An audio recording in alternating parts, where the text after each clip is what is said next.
Okay, so I'm continuing on with the little example of a little blockchain network here. I can get everything to start. That was my thing. The problem I'm running into is, and that includes the RabbitMQ. We did that, I think, last week. What I did do is add some RabbitMQ still. This is way too big. Let's bring this down so you can see it. Okay.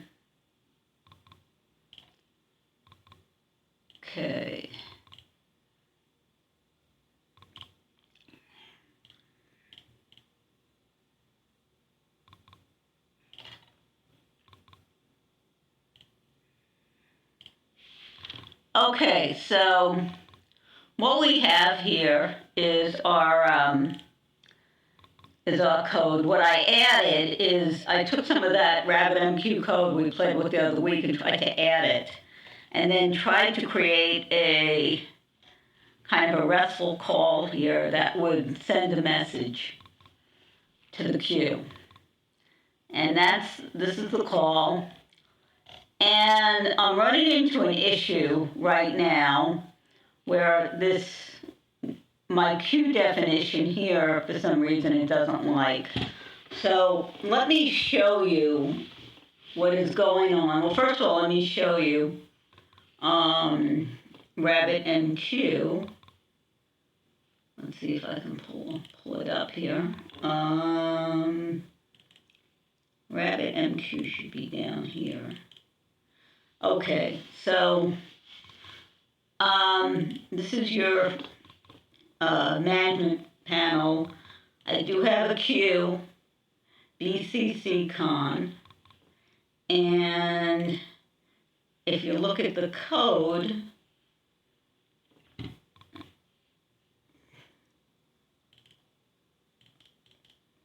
well, we also have, we call BCCCon, or BCCon, rather.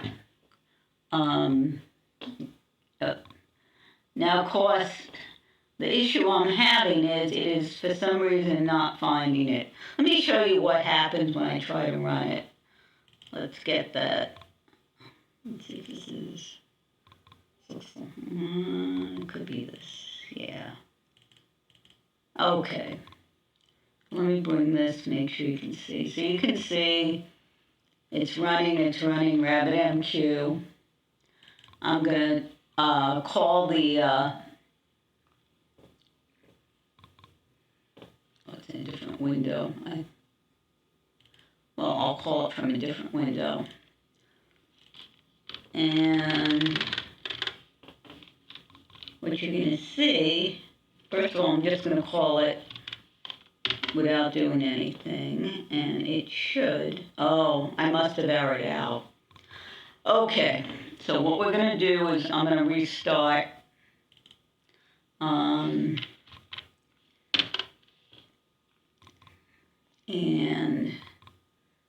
you see that.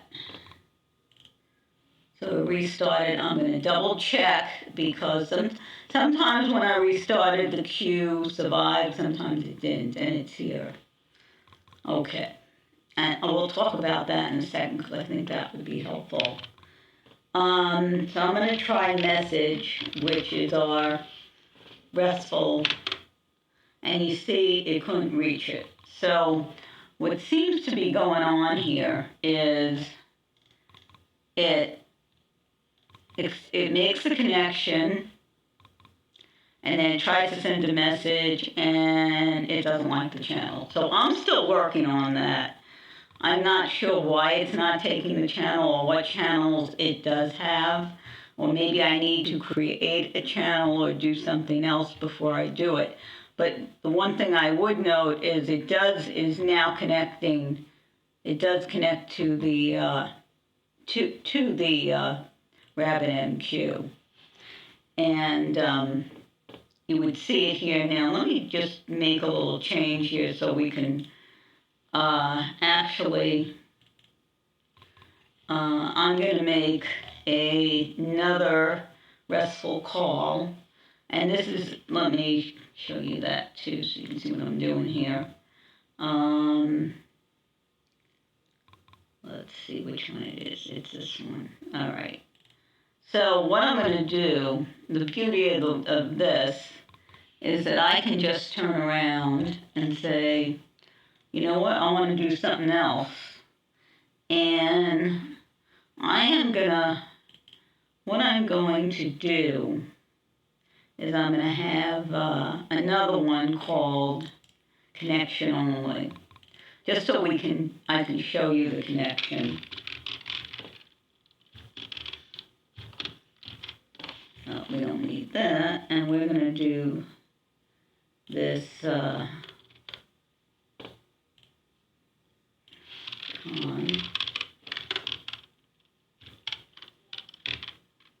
connect. We'll just call it connect. And I'm going to make a copy of init, and I'm going to call it connect. Just call it connect. And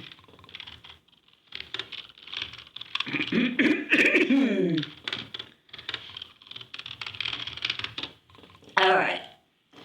So we're going to and so what I want is, let's see. Well, that's interesting. I actually have two things going to log the connection queue. Let me just, all I want to do here is see if I can make a connection. So,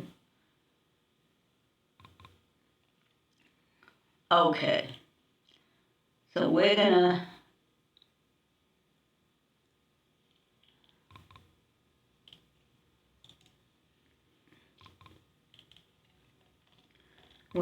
say, we're just gonna put it in here, I think.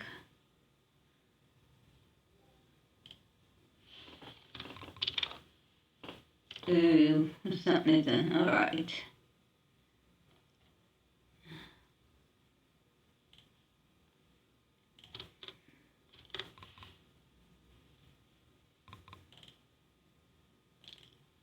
It does not, oh, there is no,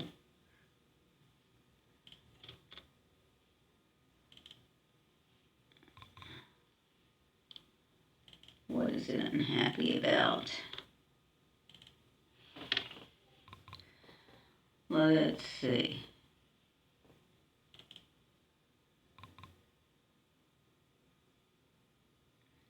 It looks like, connect. So we got connect.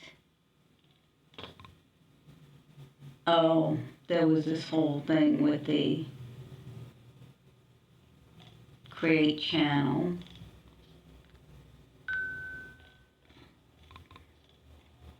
Okay.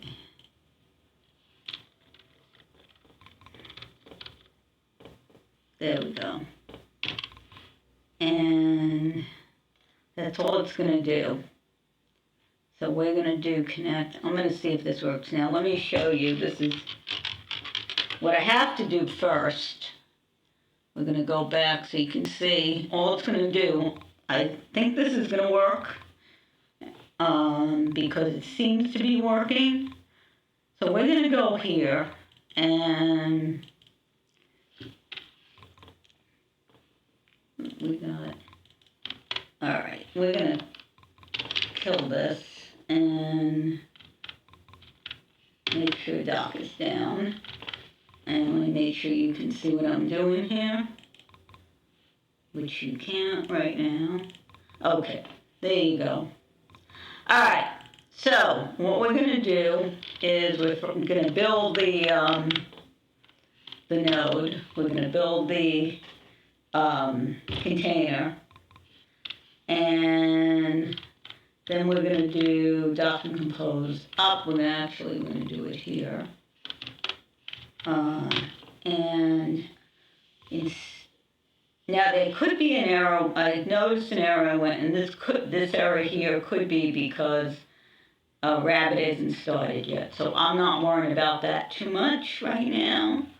What I am going to do is I'm going to try calling connect and seeing what happens. And see if it did anything. And it looks like, as you can see, that it did. Now let's go back to the RabbitMQ and see if we can see a connection here. Supposedly it's connected, but I don't know. Well, we're not seeing it, but it accepting, and it did make a connection.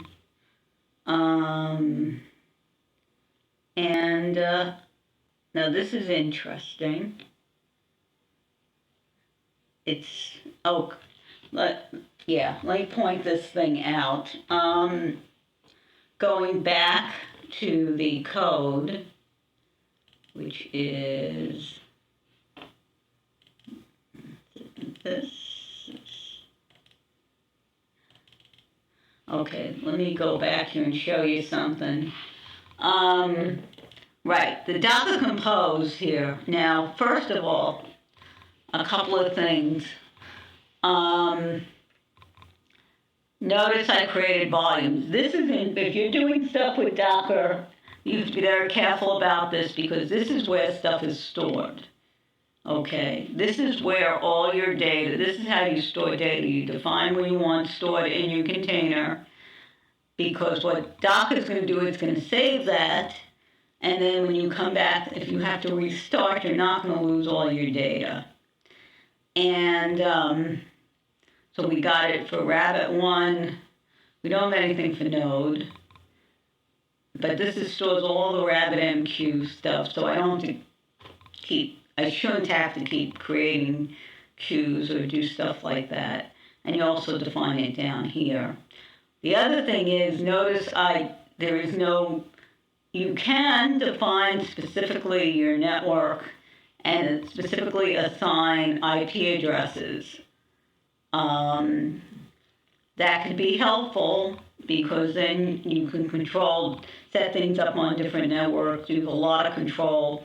One thing, I was chasing my tail the other day because I accidentally deleted the definition from one service, and so be aware of that. If you keep your eye on your Docker Compose, and if you are defining things with a you're defining your network, make sure you don't accidentally delete stuff.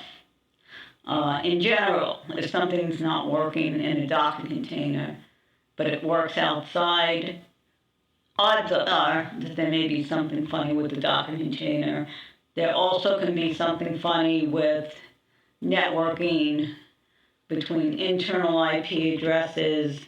That's the addresses you saw in the messages, and the external IP address, such as RabbitMQ, which is localhost, as opposed to the internal IP address, which could be whatever it is.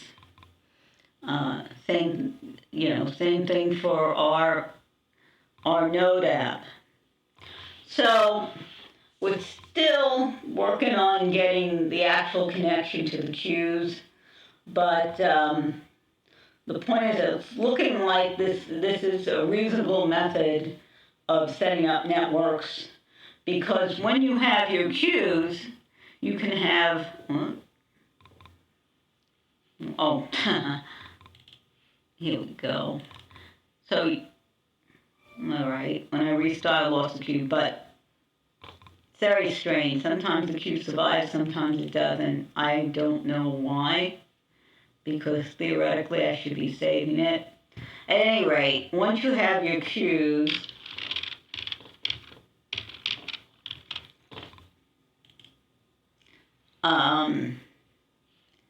you could send your messages in, and the people who and the nodes will be subscribing to this queue, and they will be able to read the messages and then take appropriate action. Maybe, for example, knowing to create a block,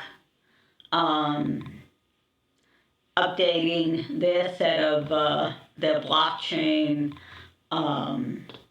updating their set of transactions, and so forth. So anyway, hopefully this has been helpful.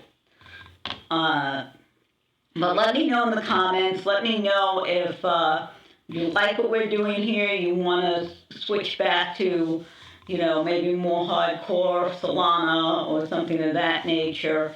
On Thursday nights, I've been putting out a video on my little CG project. And my thought is, once I get it to some decent state, is to, and this would interest both sides, the CG side and the blockchain side, put it up on one of the NFT places and show that whole process. I mean, who knows? Someone may buy it. I don't know if I'll make any money on it, but that's not the whole point. That's not the point of that. The other thing I want to mention is my Solana course, Solidity course is getting, almost done there. And if you want to be a beta, look at it beta and give me feedback. That would be helpful. I'm still putting it together, figuring out exactly how I'm going to distribute it, and but I will let you all know what's going on there, and hopefully it'll be. It is basically a short. Put your hands on the keyboard and create a Solidity contract. So anyway, thank you for watching, and I will speak to you next time. Take care.